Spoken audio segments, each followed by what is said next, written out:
परिचय। क्या तुम जानती हो कि भारत की भूमि सतह 43% मैदानों, 28% पहाड़ों तथा 30% से कम पर्वतों तथा पहाड़ों से घिरी हुई है? हाँ, तुम बिल्कुल सही कह रही हो। तथा कुल भूमि का केवल 62% भाग ही प्रयोग में लाया जाता है। स्थल मंडल जीवन को सहारा प्रदान करने वाला मुख्य तंत्र है तथा पृथ्वी की सबसे ऊपरी सतह मृदा कहलाती है।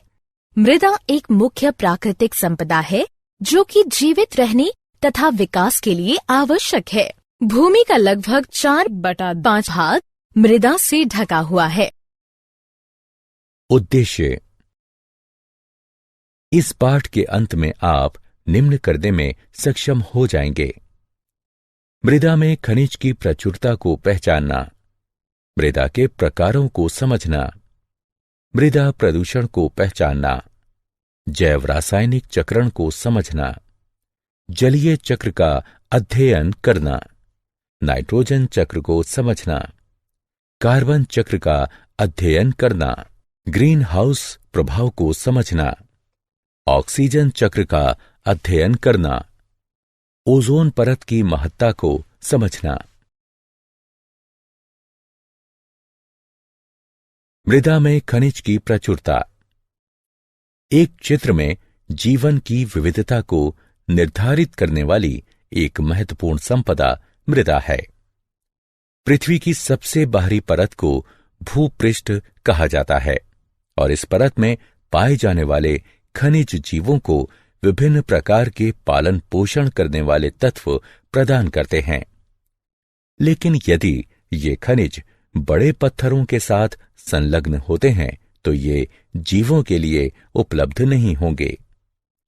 हजारों और लाखों वर्षों के लंबे समयांतराल में पृथ्वी की सतह या उसके समीप पाए जाने वाले पत्थर विभिन्न प्रकार के भौतिक, रासायनिक और कुछ जैव प्रक्रमों के द्वारा टूट जाते हैं। टूटने के बाद सबसे अंत में बचा महीन कण मृदा है। वे कारक या प्रक्रियाएं जिनसे मृदा बनती है निम्न हैं। सूर्य दिन के समय पत्थर को गर्म कर देता है जिससे वे प्रसारित हो जाते हैं। रात के समय ये पत्थर ठंडे होते हैं और संकुचित हो जाते हैं क्योंकि पत्थर का प्रत्येक भाग असमान रूप से प्रसारित तथा संकुचित होता है। ऐसा बार बार होने पर पत्थर में दरार आ जाती है तथा अंत में ये बड़े पत्थर टूटकर छोटे छोटे टुकड़ों में विभाजित हो जाते हैं। जल मृदा के निर्माण में दो प्रकार से सहायता करता है। पहला, सूर्य के ताप से बने पत्थरों की दरार में जल जा सकता है। यदि यह जल बाद में जम जाता है तो यह दरार को और अधिक चौड़ा करेगा। दूसरा, बहता हुआ जल कठोर पत्थरों को भी तोड़ फोड़ देता है। तेज गति के साथ बहता हुआ जल प्रायः अपने साथ बड़े और छोटे पत्थरों को बहाकर ले जाता है। ये पत्थर दूसरे पत्थरों के साथ टकराकर छोटे छोटे कणों में बदल जाते हैं। जल पत्थरों के इन कणों को अपने साथ ले जाता है और आगे निक्षेपित कर देता है। वायु। जिस प्रकार जल में पत्थर एक दूसरे से टकराने के कारण टूटते हैं, उसी प्रकार तेज हवाएं भी पत्थरों को तोड़ देती हैं। वायु जल की ही तरह बालू को एक स्थान से दूसरे स्थान तक ले जाती है।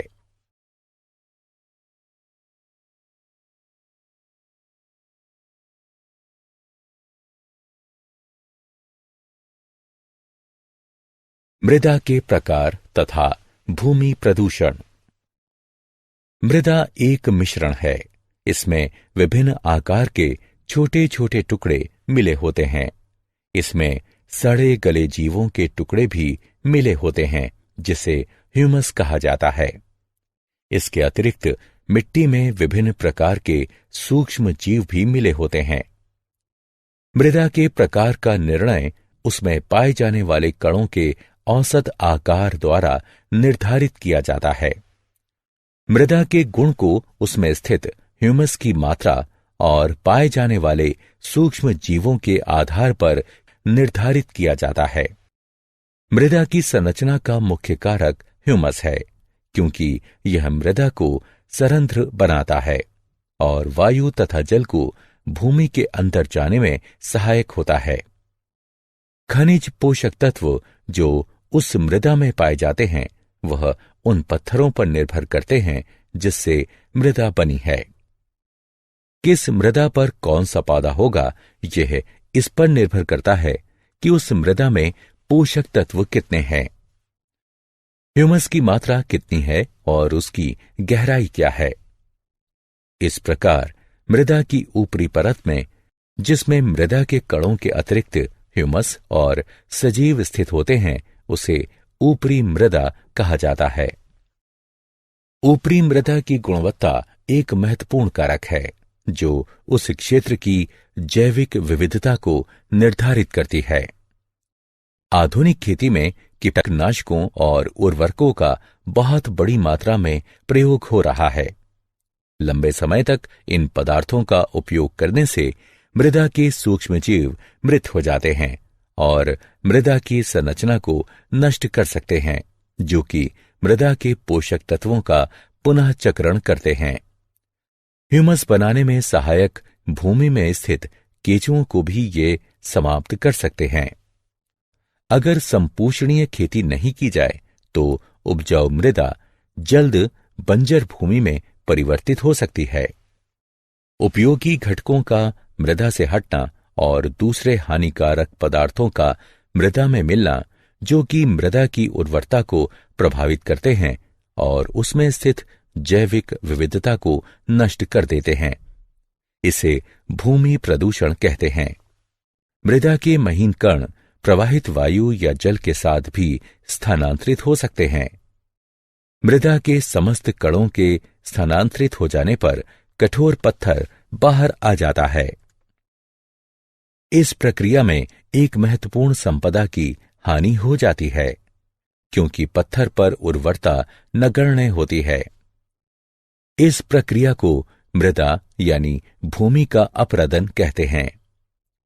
पौधों की जड़ें मृदा यानी भूमि के अपरदन को रोकने में महत्वपूर्ण भूमिका निभाती हैं। सतह पर पाई जाने वाली वनस्पतियां जल को गहरी परतों के अंदर ले जाने में भी महत्वपूर्ण भूमिका निभाती हैं। जैव रासायनिक चक्रण। जैव रासायनिक चक्रण ऐसे चक्रीय मार्ग हैं जिनके द्वारा रासायनिक तत्व यानी घटक पर्यावरण से जीवों में आते हैं तथा पुनः जीवों से पर्यावरण में वापस आ जाते हैं। जैव रासायनिक चक्रण इसलिए आवश्यक है क्योंकि इन तत्वों के संदर्भ में पृथ्वी तथा उसका पर्यावरण बंद तंत्र कहलाता है तथा इन तत्वों का पृथ्वी से बाहर कोई भी बहाव नहीं होता तथा उनकी मात्राएं सीमित होती हैं। जैव रासायनिक चक्रण मुख्यतः दो प्रकार का होता है, गैसीय चक्रण और अवसाद चक्रण।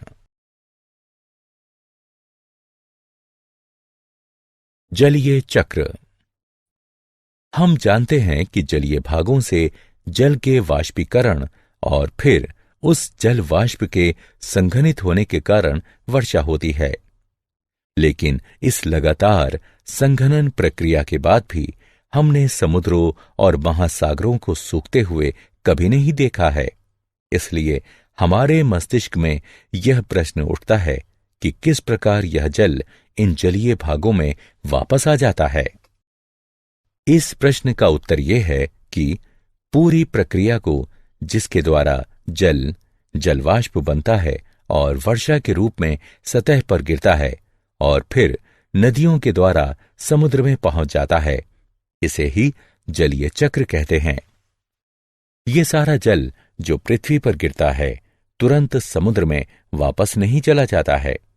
इनमें से कुछ मृदा द्वारा सोख लिया जाता है तथा भूजल का कुछ हिस्सा बन जाता है। कुछ भूजल झरनों के द्वारा सतह पर आ जाता है या हम कूपों और नलकूपों के माध्यम से इसे अपने प्रयोग के लिए सतह पर लाते हैं। पानी विभिन्न प्रक्रियाओं के लिए स्थलीय जानवरों और पौधों द्वारा भी प्रयोग किया जाता है, और आप जानते ही हैं कि पानी पदार्थों की एक बड़ी संख्या को घोलने में सक्षम होता है।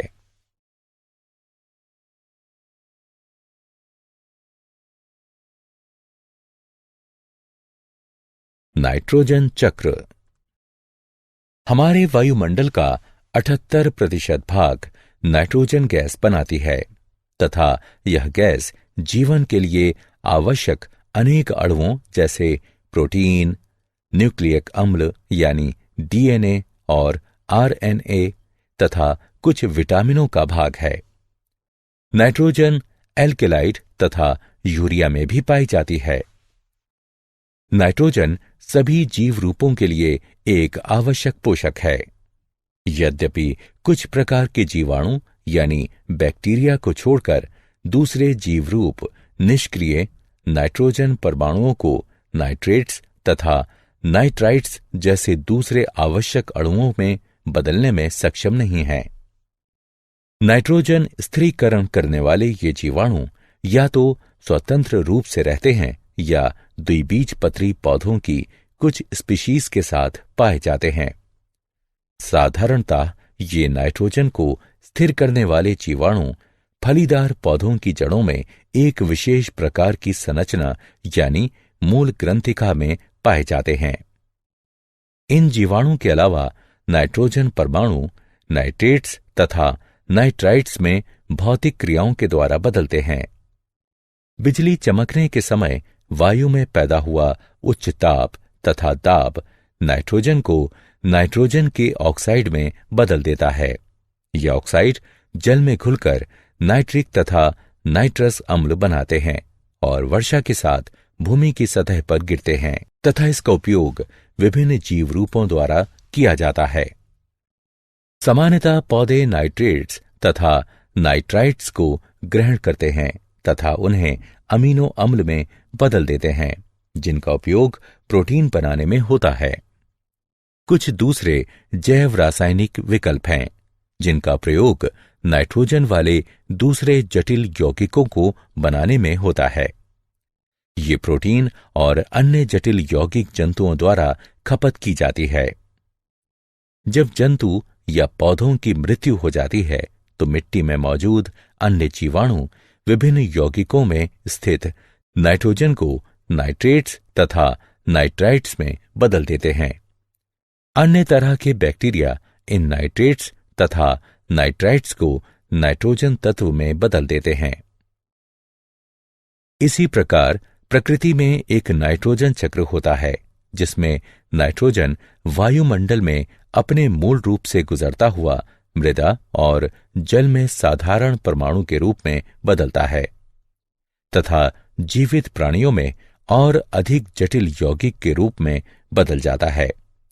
फिर यह साधारण परमाणु के रूप में वायुमंडल में वापस आ जाता है।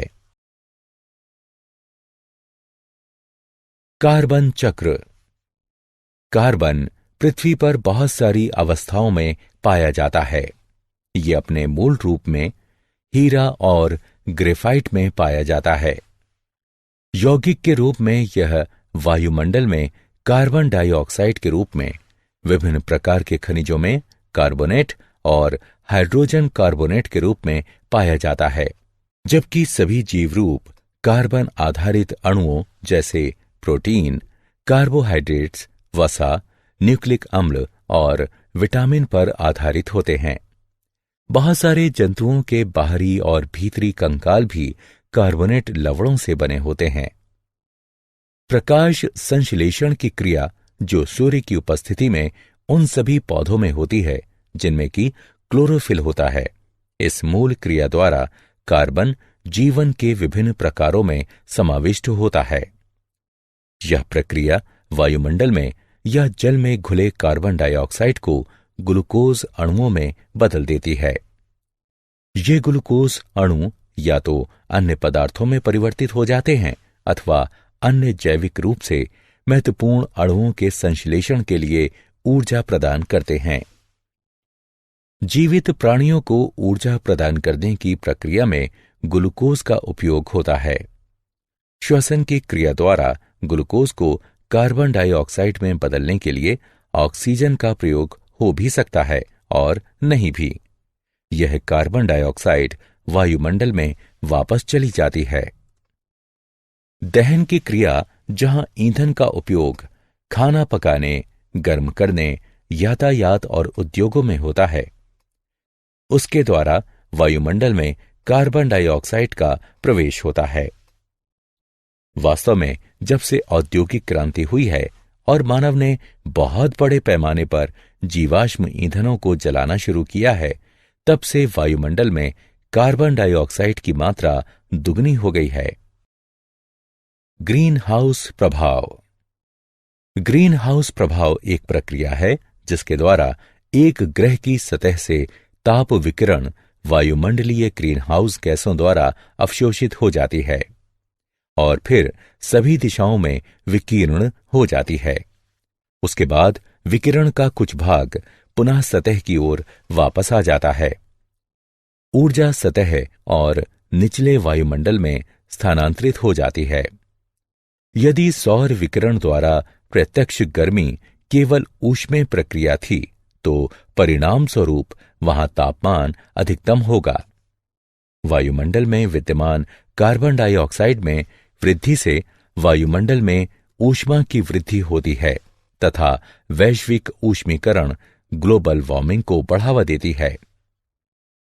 वैश्विक ऊष्मीकरण यानी ग्लोबल वार्मिंग के कारण समुद्र के स्तर तथा वैश्विक तापमान में वृद्धि होती है। यह कृषि पर भी प्रतिकूल प्रभाव डालती है तथा तूफान, चक्रवात और बाढ़ की संभावना को बढ़ावा देती है। तापमान और आर्द्रता में वृद्धि के कारण रोग में वृद्धि हो सकती है।